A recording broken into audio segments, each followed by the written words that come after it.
India का medical system जल्द ही collapse होने वाला है। 9 मार्च 2016 को इंडिया की पार्लियामेंट्री कमेटी ने यह ओपनली एक्सेप्ट किया। जी न्यूज में पब्लिश्ड एक रीसेंट स्टडी के हिसाब से इंडिया में बस गेस करो कितने परसेंटेज सर्जरीज फेक की जाती होगी। वेल, अ फ्रीकिंग 44% सर्जरीज फेक की जा रही है। मतलब almost half of the surgeries completely unwanted होती है, सिर्फ पैसे कमाने के मकसद से की जा रही है। इसी रिपोर्ट ने इन सर्जरीज को बाइफर्केट करके भी बताया था कि कौन सी सर्जरियां हैं। इंडिया में होने वाले 55% heart surgeries, 48% uterus surgeries, 47% cancer surgeries, 48% knee replacement surgeries, 45% C section surgeries completely unnecessarily हो रहे हैं, सिर्फ पैसे ऐंठने के मकसद से।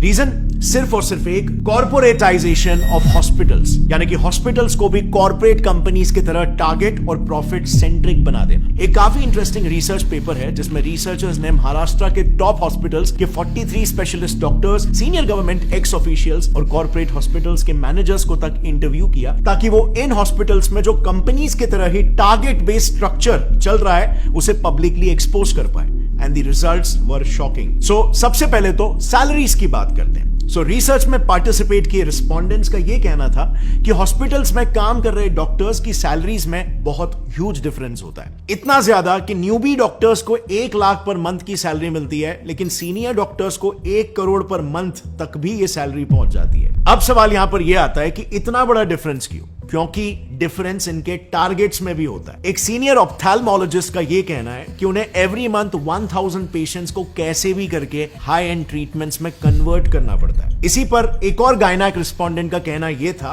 कि मंथ एंड में टारगेट्स का प्रेशर काफी बढ़ जाता है, जिसके लिए उन्हें कैसे भी करके आउट पेशेंट्स यानी कि ओपीडी पेशेंट्स को भी बिना मतलब के हॉस्पिटलाइज करना ही पड़ता है, और नतीजा ज्यादा से ज्यादा सर्जरीज रेकमेंड करके टारगेट्स मीट किए जाते हैं, क्योंकि टारगेट ही यहां पर 1000 पेशेंट है।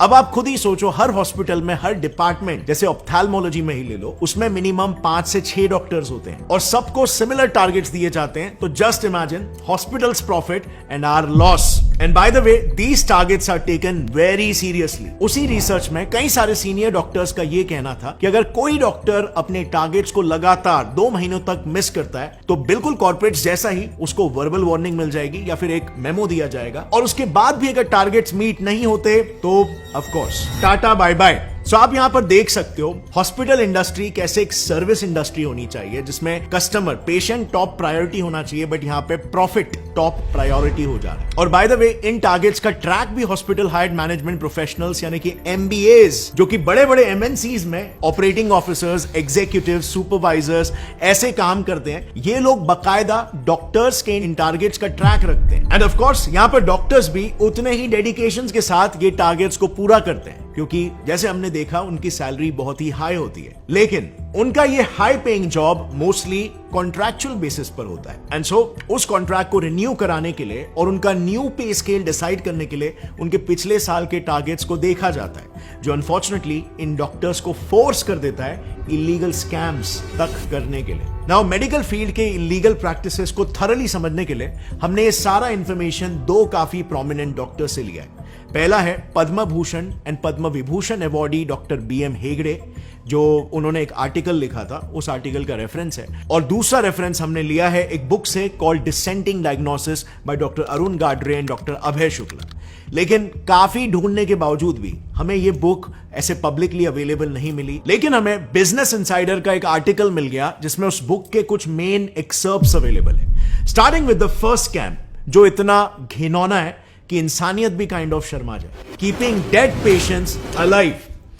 टाइम्स ऑफ इंडिया ने ऐसे कई सारे केसेस पर एक रिपोर्ट पब्लिश की है जिसमें डॉक्टर्स डेड पेशेंट्स को भी जिंदा बताकर उनके ट्रीटमेंट्स चालू रखते हैं, ताकि ज्यादा से ज्यादा पैसे बनाए जा सके, और फिर अंत में जाकर सच्चाई पब्लिक करते हैं। TOI में ही पब्लिश्ड एक केस में एक हॉस्पिटल ने पेरेंट्स को बिना बताए उनके 14 साल के ब्रेन डेड बच्चे को 1 महीने तक वेंटिलेटर पर रखा। सो 1 महीने तक जो बच्चा मर चुका था उसे जिंदा बताया गया और वेंटिलेटर पर रखा, खर्चा जनरेट किया, एंड बाद में हॉस्पिटल गिल्टी प्रूव भी हुआ एंड उनकी फैमिली को 5 लाख रुपए कॉम्पेंसेशन के लिए दिए। अब 5 लाख रुपए मॉनेटरी कॉम्पेंसेशन तो हॉस्पिटल को देने पड़े, बट ये आप और मैं भी जानते हैं कि उस वक्त पेरेंट्स ने जब ये बात सुनी होगी, जब ये सच्चाई उन्हें पता चली होगी, तो उन पर क्या बीती होगी।